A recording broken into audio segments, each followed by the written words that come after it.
Hey guys, welcome back to our channel. In this tech tutorial video, we're going to teach you how you can customize your arrows and change their size in your presentations on Miro. Arrows are an awesome way to connect ideas, show direction, or illustrate workflows, so learning how to personalize them can really make your board look cleaner and more professional. So, let us dive into this. Alright guys, as you can see, I've already created an arrow like this, but let me show you each step of the process so you can easily follow along. Let me zoom out a bit first, and what you want to do guys is navigate to the Shapes and Lines feature here on the left customization panel. Click into it, and select an arrow. You may go with this one, a normal straight arrow like this. Let me go with it. Select it with your left mouse and drag it onto your board, just like that.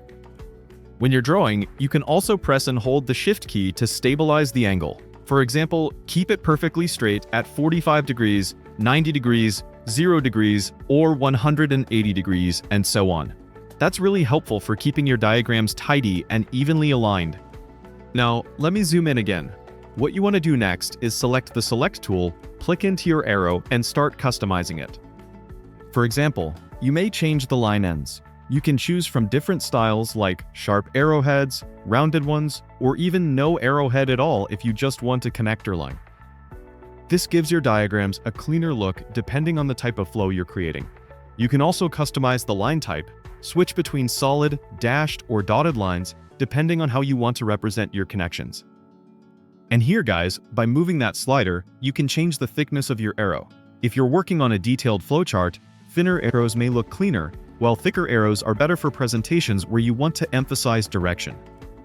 You may also add a curved arrow like this, and after that, simply click into its anchor points or dots to adjust its curvature manually.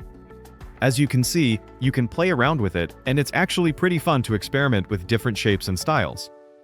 You may also customize the color of your arrow to match your theme. For example, use different colors to represent different stages, teams, or processes. And of course, you can insert shapes, connect multiple arrows, or even group them together to build clean diagrams and workflows. Here's a quick pro tip. You can add labels directly to your arrows by double-clicking on them. Perfect for adding short descriptions like Start, Next Step, or Approval. Also, if you hold Alt or Option on Mac while dragging an arrow, you can duplicate it instantly, which saves time when you're creating multiple connectors. So, as you can see, you can customize your arrows as much as you like. Miro gives you a lot of flexibility to make your visuals both functional and aesthetic. That's how it works in practice. Hope you enjoyed this video, got some real value from it, and learned something new today. If you did, make sure to like this video, subscribe to our channel, and turn on the notification bell so you don't miss future tutorials on Miro and other tech tools.